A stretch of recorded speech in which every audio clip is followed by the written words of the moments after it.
राजीव रंजन जी के पास चलता हूं। राजीव रंजन जी, किस तरह से आप देखते हैं मल्लिकार्जुन खड़गे जी के इस बयान को, जिसमें वो ये कह रहे हैं कि संसद में आवाज उठाने नहीं दी जाती है और इस यात्रा में जो न्याय यात्रा निकालेंगे उसमें इंडिया गठबंधन दलों के नेताओं को भी आमंत्रित किया जाएगा। तो क्या सीट बंटवारा जरूरी है या फिर इस न्याय यात्रा में इंडिया गठबंधन के नेता शामिल होंगे? देखिए, सबसे पहले मैं मणिपुर पर कुछ आपको आंकड़े बता दूं। प्रधानमंत्री जी से अपेक्षा क्यों है जी कि उन्हें जाना चाहिए था। इस घटना की शुरुआत 3 मई 2023 को हुई। 175 जाने चली गई, 1108 लोग घायल हुए, 32 आज तक मिसिंग हैं, 4786 घर वहां जल गए, 386 जो धार्मिक स्थल थे उसमें मंदिर और चर्चेज भी थे, उन्हें जला दिया गया और 70,000 लोगों का विस्थापन हुआ है। इसे एक सामान्य घटना नहीं माना जाना चाहिए। ये एक अभूतपूर्व त्रासदी थी, इंटेलिजेंस फेलियर का मामला था। गवर्नमेंट पूरी तरह से मैशनरी उनकी कोलैप्स हो गई थी। सेंटर में उनकी सरकार है, स्टेट में उनकी सरकार है, और आप देश के एक संवेदनशील राज्य में जो बेहद महत्वपूर्ण है कि उसका देश की मुख्य धारा से जुड़ाव दिखता रहे, इसके लिए भी प्रधानमंत्री जी को नॉर्थ ईस्ट फर्स्ट और तमाम चीजें वो कहते थे। लोगों की अपेक्षाएं थी कि उन्हें वहां जाना चाहिए, लेकिन वो नहीं गए। इसमें कुछ भी मल्लिकार्जुन खड़गे जी ने ऐसा नहीं कहा, पहली बात। दूसरी बात, संसदीय लोकतंत्र का आपने गला घोटा। 10 वर्षों का जो संसदीय इतिहास है, पिछले 10 वर्षों में 200 से ज्यादा सांसदों का निलंबन हुआ और अकेले 146 लोगों को आपने केवल एक सत्र के 8 दिनों के अंदर निलंबित कर दिया। और सबसे बड़ी बात क्या है जी कि ये 10 साल भी आपके हैं। ऐसा इस देश में कभी नहीं होता था। कुछ घटनाएं अगर हुई तो उन घटनाओं को आप इतने बड़े परिप्रेक्ष्य में आप नहीं देख पाएंगे। अब जो उनके बड़बोले प्रवक्ताओं और नेताओं की जो जुबान है, चुभने वाली जुबान, जो हर सवाल पर अनावश्यक प्रहार करने की भाषा बोलते हैं, अभी मैं सुन रहा था, और जिस तरीके की भाषा, आपको ये बात बुरी लगेगी, लेकिन निसंदेह कांग्रेस को यह अधिकार है कि अपनी बातें अपने तरीके से रखे। आपने भारतीय जनता पार्टी को अनइंटरप्टेड सुना, तो कांग्रेस को भी आपको राजीव जी मैं आपको फिर रोक रहा हूं। मैंने सप्लीमेंट्री राजीव रंजन जी आप भी काफी सम्मानित नेता है, वरिष्ठ नेता है, मैंने उनको पूरा मौका दिया। वो मेरे ऊपर झूठे आरोप लगा रहे हैं, मीडिया को टारगेट कर रहे हैं, मैं उनको पूरा मौका दे रहा हूं। तो एक बचाव का पक्ष तो आप मेरा भी सुनेंगे कि नहीं सुनेंगे? मतलब आपके हिसाब से क्या कहता है? आप मुझे बताइए, क्या मुझे बोलना चाहिए कि नहीं बोलना चाहिए? मैं उनसे सवाल पूछ रहा हूं, मैं उनको मौके दे रहा हूं। और आपने भी देखा होगा, रिवाइंड करके देख लीजिएगा, मीडिया पर हर बार सवाल नहीं खड़े किए जाते। मैं फिलहाल राजीव जी मैं फिर आता हूं। धीरेन्द्र कुमार जी हमारे साथ जुड़े हुए हैं। धीरेन्द्र कुमार जी, राजीव रंजन जी यह आरोप लगा रहे हैं कि संसदीय लोकतंत्र का गला घोटा जा रहा है और 146 सांसदों की 8 दिन में उनका निलंबन कर दिया जाता है। बीजेपी पर सीधा निशाना है जेडीयू का।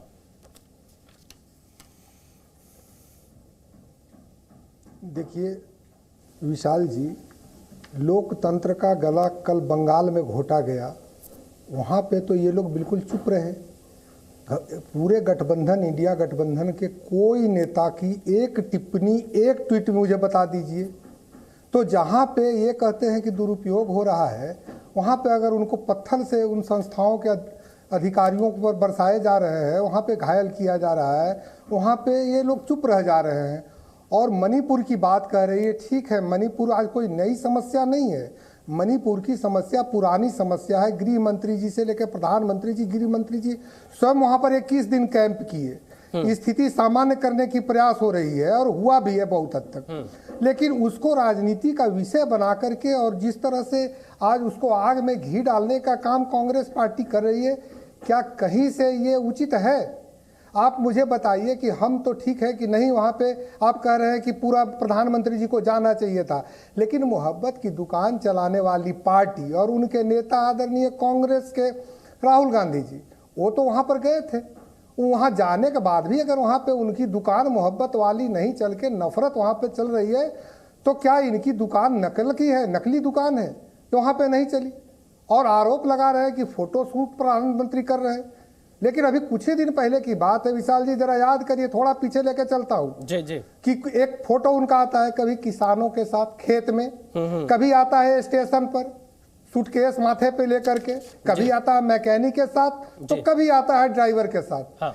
उसको आप क्या कहेंगे? वो तो पूरा फोटो शूट था। उनको क्या लेना देना था 50,000 का बर्बरी का टी शर्ट और कार्गो पहन के आप उन किसानों के बीच में जाकर के आप किसको बतलाना चाहते हैं? भाई देश का किसान 50,000 का टी शर्ट पहन के धान के खेत में नहीं खड़ा होता है, मोटर का मैकेनिक वहां पर नहीं खड़ा होता है जी। चलिए मैं बता रहा हूं फिर धीरेन्द्र जी आपके पास आरोप लगाने से पहले आप देख जी। चलिए मैं शहजाद पूनावाला जी से सवाल लेता हूं। हाँ जल्दी से धीरेन्द्र जी। मैं 2 सेकंड में उसके बाद कहते हैं कि ये मंदिर में फोटो शूट कराते हैं, तो केदारनाथ से लेके अमरनाथ तक दोनों जगहों पे देखा उनको फोटो शूट करवाते हुए। तो अपने गिरेबान में वो खुद नहीं झाँपते हैं। और मैं उसका एक पत्थर के फूल का गाना था, शायद आपको भी याद होगा कि कभी तू जुगनू लगता है, कभी दीवाना लगता है, कभी तू जोकर लगता है। तो ये धीरेन्द्र जी आप गाने का जिक्र करिए, लेकिन किसी के संदर्भ में नहीं। मैं आपको इस पर रोकना चाहता हूँ। किसी के संदर्भ में मैं गाने की बात कर रहा हूँ। नहीं, आप गाने का ऐसे किसी व्यक्ति के संदर्भ के बारे में बात अगर ना करें तो मेरे ख्याल से बेहतर होगा। मैं उसका जिक्र करता हूँ जी। चलिए मैं आता हूं शहजाद पूनावाला जी, मैं सवाल आपसे लूं एक बार और मैं ये क्लियर कर देता हूं। शायद आलोक शर्मा जी अभी टीवी देख रहे हो, जी न्यूज देख रहे हो। मैंने उन्हें पूरा मौका दिया, मैं उनसे सवाल पूछ रहा था बहुत ही विनम्रता के साथ और बहुत ही सम्मान के साथ, क्योंकि वो कांग्रेस के प्रवक्ता हमारे साथ जुड़े हुए थे, हमारे मेहमान थे। लेकिन वो अपने आप ही बेवजह गुस्सा होने लगे और वो इस डिबेट को छोड़कर चले गए। हम अभी भी उन्हें जोड़ने का प्रयास कर रहे हैं। अगर वो हमारे साथ जुड़ेंगे मैं उन्हें सम्मान के साथ पूरा मौका दूंगा, उनसे सवाल पूछूंगा। शहजाद पूनावाला जी, अब आपसे मेरा सवाल यह है, जेडीयू ये कह रही है नॉर्थ ईस्ट की तरफ देखना बीजेपी की एक पॉलिसी रही जब से प्रधानमंत्री मोदी जी आए, लेकिन प्रधानमंत्री क्यों नहीं जाने मणिपुर? जेडीयू और कांग्रेस दोनों आपसे यही सवाल पूछ रही है। मैं 15 सेकंड में इस विषय पर आता हूं, पर सिर्फ एक चीज, क्योंकि मेरा सौभाग्य रहा है कि मैंने विशाल पांडे के साथ काम भी किया है। विशाल पांडे उन एंकरों में से नहीं जो ग्लैमर के नाम पर एंकर बन गया। इस व्यक्ति ने जिस प्रकार की मेहनत जमीन पर की है, तो मुझे लगता है कि कम से कम आलोक मेरे बड़े भाई है और अगर वो देख रहे तो उनको जुड़ जाना चाहिए। ये तीखे सवाल हमसे भी पूछते हैं, कई बार पूछते हैं, आपसे भी पूछेंगे, सबसे पूछते हैं। वो उनका पत्रकार धर्म है। मुझे लगा ये जरूरी है बोलना। सॉरी विशाल जी, आपने मुझे अनुमति इसके लिए नहीं दी थी, पर मैं अपनी बात पे आना चाहता हूँ। देखिए, बिल्कुल वाजिब सवाल है राजीव जी का, पर राजीव जी मैं आपसे 2-3 सवाल, क्योंकि आप हमसे बहुत वरिष्ठ है, अनुभवी है। मुझे एक बात बताइए कि यदि ये मुद्दा इतना ही गंभीर आप मानते हैं तो बताइए कि मणिपुर की सरकार के खिलाफ आज तक नो कॉन्फिडेंस नहीं आया। आपने पार्लियामेंट में नो कॉन्फिडेंस लिया है। अच्छा, पार्लियामेंट में लाए तो लाए, जब आप इतना कमिटेड थे कि 267 में चर्चा होनी चाहिए, तो दिल्ली सर्विसेज बिल पर मामला बदल कर क्यों आप उसमें चर्चा में शामिल हो गए? और मैं आपसे पूछना चाहता हूं राजीव जी, आपके पैरों के पास बैठकर पूछना चाहता हूं आपसे, आप बहुत वरिष्ठ है मुझसे। 93, 96 और 2011 में 750 से ज्यादा लोग मारे गए। MOS होम ने क्या विजिट भी किया?